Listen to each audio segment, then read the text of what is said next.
Beep, beep, beep.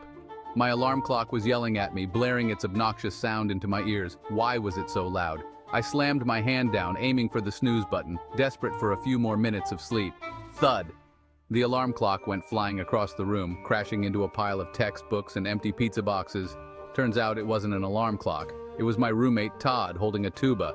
"Morning, sleepyhead," he boomed. "Welcome to college." College? Right. It was my first day and I was already off to a chaotic start. And I was already late for, well, everything. My mind raced as I tried to remember my schedule. I jumped out of bed, tripping over a mountain of dirty laundry that seemed to have grown overnight. Note to self, do laundry. Maybe, if I ever find the time. I finally found my schedule crumpled at the bottom of my backpack, buried under notebooks and snack wrappers. First class intro to philosophy, a subject I knew nothing about. Great. I just hoped I could find the classroom before lunchtime. The campus was a maze and I had no idea where to start. The philosophy classroom was packed, every seat taken by eager students ready to dive into the depths of human thought. I squeezed into a seat in the back, hoping to go unnoticed. Famous last words, right? I thought I could just blend in and coast through the lecture. Professor Steinberg, a man who looked like he hadn't slept since the invention of philosophy, called on me. His eyes bore into mine, making my heart race. "You, young man, define existentialism." His voice echoed through the room, making everyone turn to look at me. Existentialism? I thought back to my high school days, trying to recall anything remotely related to the term. Wasn't that a brand of jeans? My mind was drawing a blank and panic started to set in. I stammered, it's about jeans? My voice wavered, and I could feel my face turning red. The class erupted in laughter. Professor Steinberg just sighed, clearly disappointed. "Please see me after class, mister?" His tone was stern, and I knew I was in trouble. "Freddie," I mumbled, sinking lower in my seat.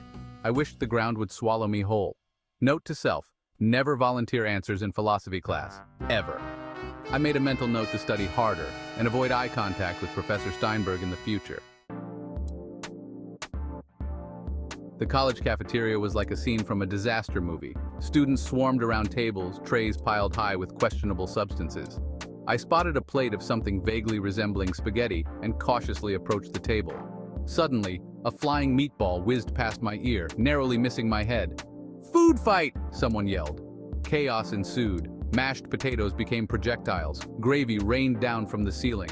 I dove under the table, seeking refuge from the flying food. Note to self, never eat lunch during peak hour, or maybe just pack my own lunch. Maybe just skip lunch altogether.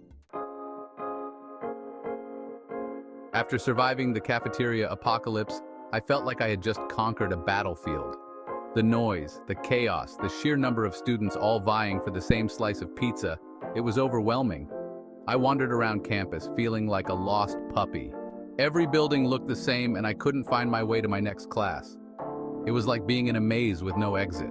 "Hey, you're Freddie, right? I think we have philosophy together." A girl with bright pink hair and a friendly smile approached me.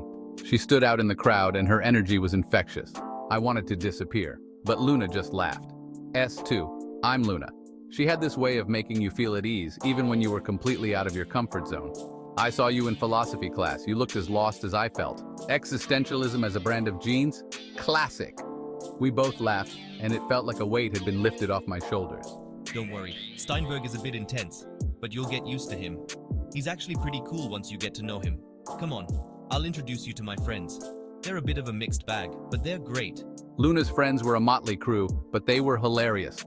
Each one had their own quirks and talents. There was Ben, the aspiring comedian, always cracking jokes. He could make even the most mundane situation funny. Maya, the artist, who could turn a napkin into a masterpiece. Her creativity knew no bounds. And Alex, the tech whiz, who was probably already inventing the next big app. His mind was always buzzing with new ideas. For the first time that day, I felt like I could actually survive college. With friends like these, maybe this place wouldn't be so bad after all.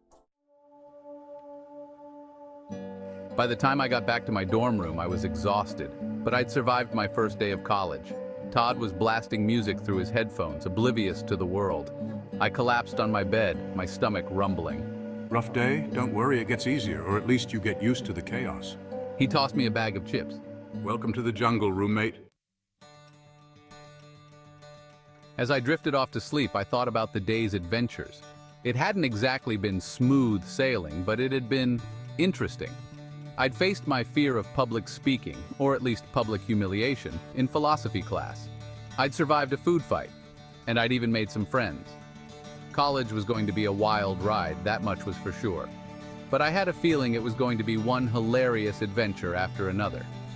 Bring it on, sophomore year. I'm ready for you. Maybe.